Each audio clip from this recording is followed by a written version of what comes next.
and ghosts, and welcome to Spooktober on the Netflix Knowhow. I am your demon of the night, Skelemundo, and we are here. We are finally here. It is Halloween, and the spirits have come out to play, and none have been more eager to infiltrate your nightmares than the ghosts up at Hill House. The Haunting of Hill House has been the most talked about Netflix series this frightful season, and if any of the headlines were to be believed, I was looking forward to a terrifyingly good stay at the home. So, does The Haunting of Hill House live up to all of its hellishly good hype? Not really, no. Please, let me explain. I am not saying that I did not enjoy my stay at Hill House. Quite the opposite, in fact. It is a good show with some truly disturbing psychological escapades. But there are two elements I believe were working feverishly against it. The first was the hype itself. This is not a problem unique to Hill House specifically, but one that happens quite frequently with big releases, and more so now in the days of viral marketing and media. Hype is a good thing. It rustles up excitement in the fleshy masses. But too much hype can create a branch of expectation so high that no final product could ever possibly hope to hang from it. I believe that is what may have happened here. I mean, I was seeing blog articles about how Hill House was so unforgivingly scary that it was causing mortals to pass out from sheer terror.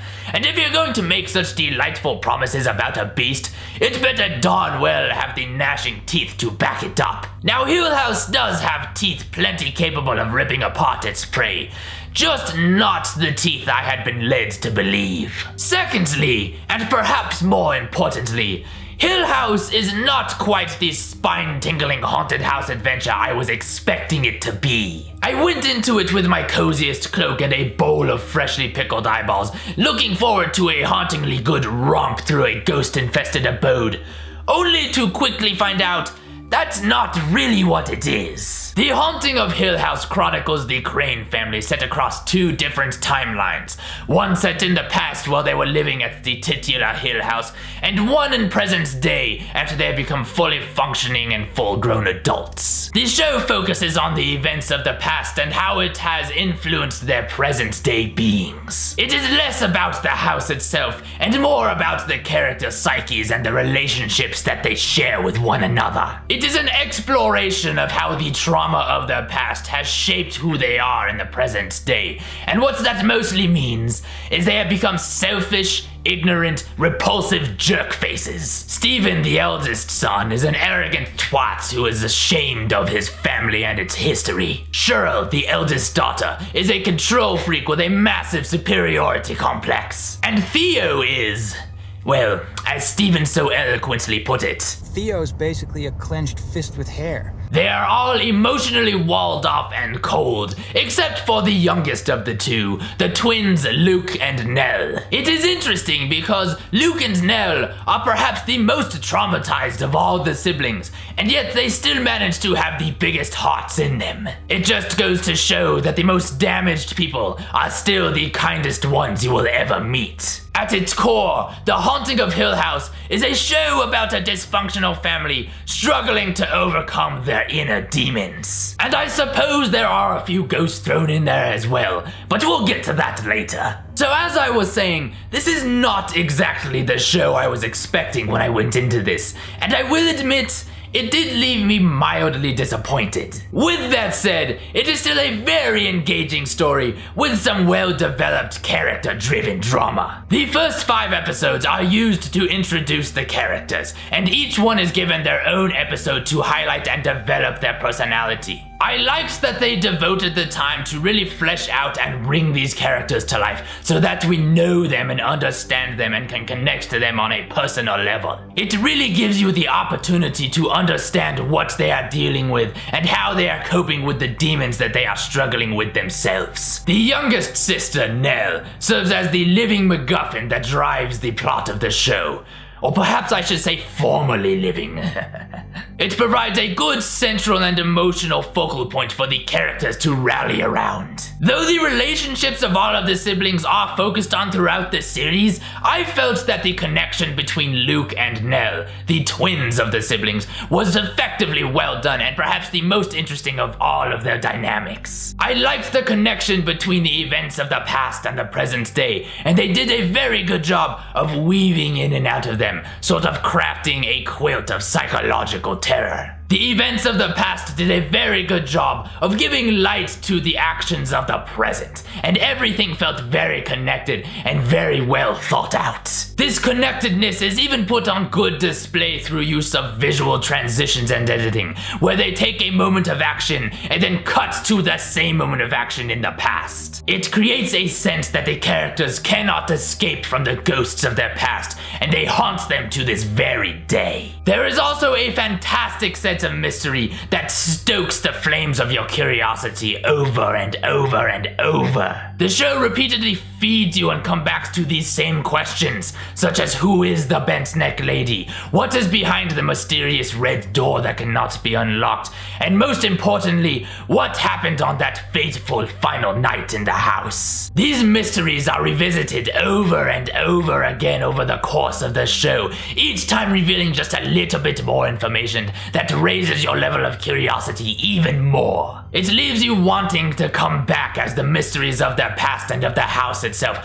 continually thickens. The visual style and pacing of the show is also very meticulous and ominous, and gives a plodding sense that the inevitable is coming, that there is some terrible fate that awaits them all at the end of this. The past and the present become increasingly jumbled together as their mental stability slowly devolves. The Haunting of Hill House also features some of the best monologues and creepy stories that I have seen in a very long time. Some of them are dark, some of them are chilling, and some of them are desperately heartbreaking, and they will each crawl into your chest and move the very fabric of your soul.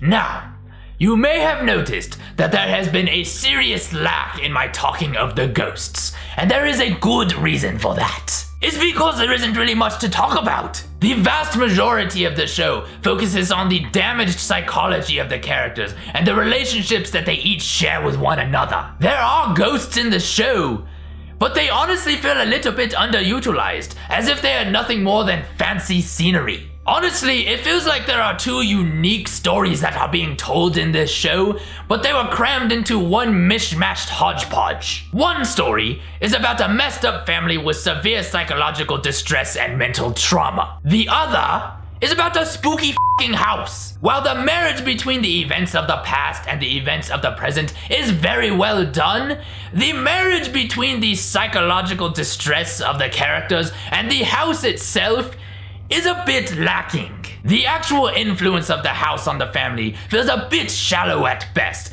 and the only characters that seem to be impacted by it are Nell and the mother. It doesn't really feel as though the house is directly responsible for the psychological state of the characters in the present day, and I feel as though these characters would have turned out exactly the same, regardless of the fact that they lived in a haunted house when they were children. If this was just a story about a dysfunctional family with severe psychological problems, it would have been great. If this was just a story about a ghost-infested house that terrorizes a family, it would have also been great. But as a whole, they don't really feel woven together in a spidery web. They simply come off feeling like friendly roommates who are coexisting together. It creates a problem where the whole show doesn't feel quite as deep and hard-hitting as it honestly should. The characters are well developed and you understand where they are coming from, but they are never dissected quite as deeply as I hoped they would be. Nell does serve as the emotional focal point of the show,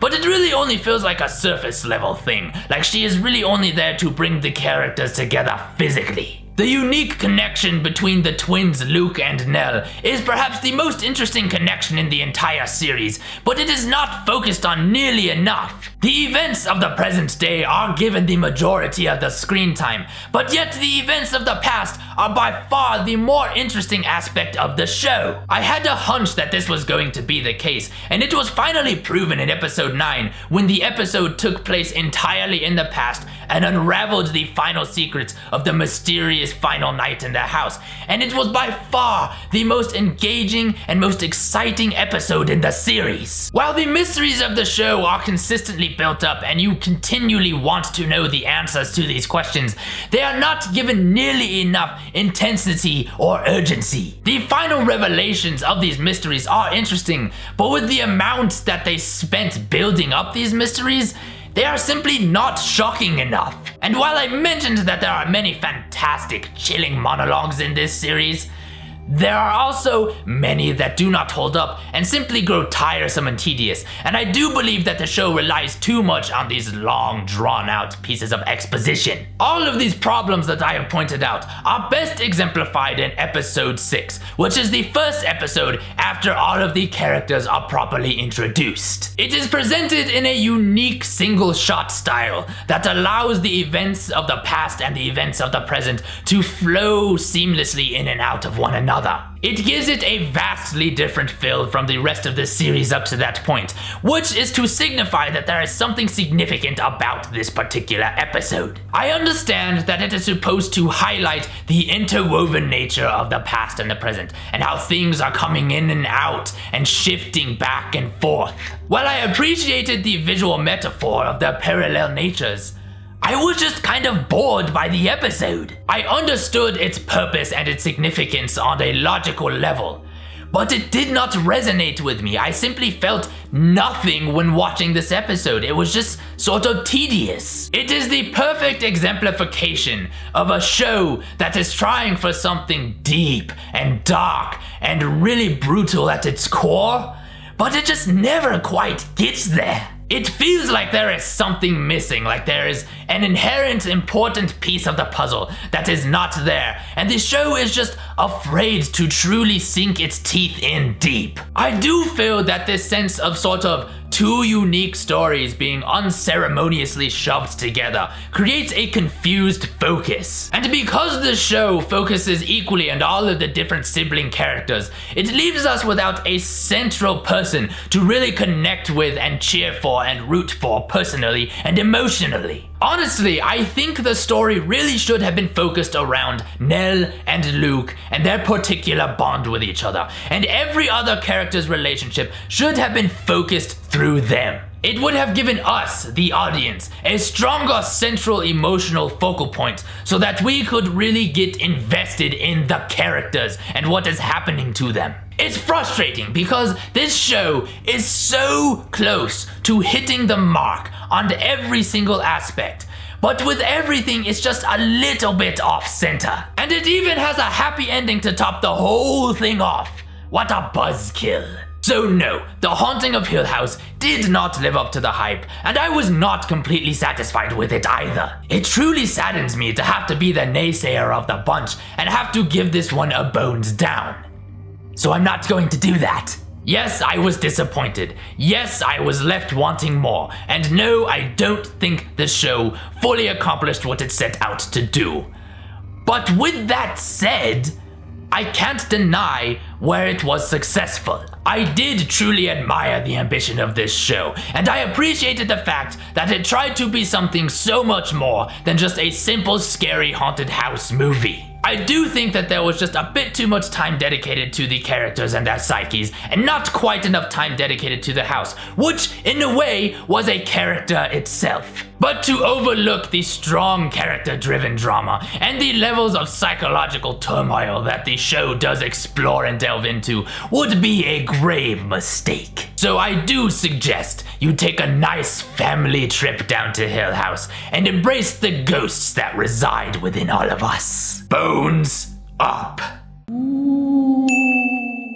Thank you so much for watching. I appreciate every single one of you, and thank you for joining me through the first annual Spooktober. I had so much fun doing this. It was a great time, definitely the best experience I've had since I started this YouTube channel. So if you joined me for this, thank you so much. I hope you had a good time too. It was a lot of fun. Haunting of Hill House was a good show. It is a flawed show for sure, at least for me, but it's still a very good show. So I definitely recommend that you check it out. It's a good stuff, good stuff. I'm glad that I chose this for my Halloween episode. Very fitting, very seasonal, very festive. Good stuff. Anyway, if you enjoyed this content, be sure to hit that subscribe button down below and share it with all your friends. I would really appreciate that. You can also head over to Twitter and over to Facebook and follow me on there. And as always, if you want to know your spooky and regular flicks, you know where to click. Happy haunting, everybody, and happy Halloween. Have a good night. I'll see you all next time.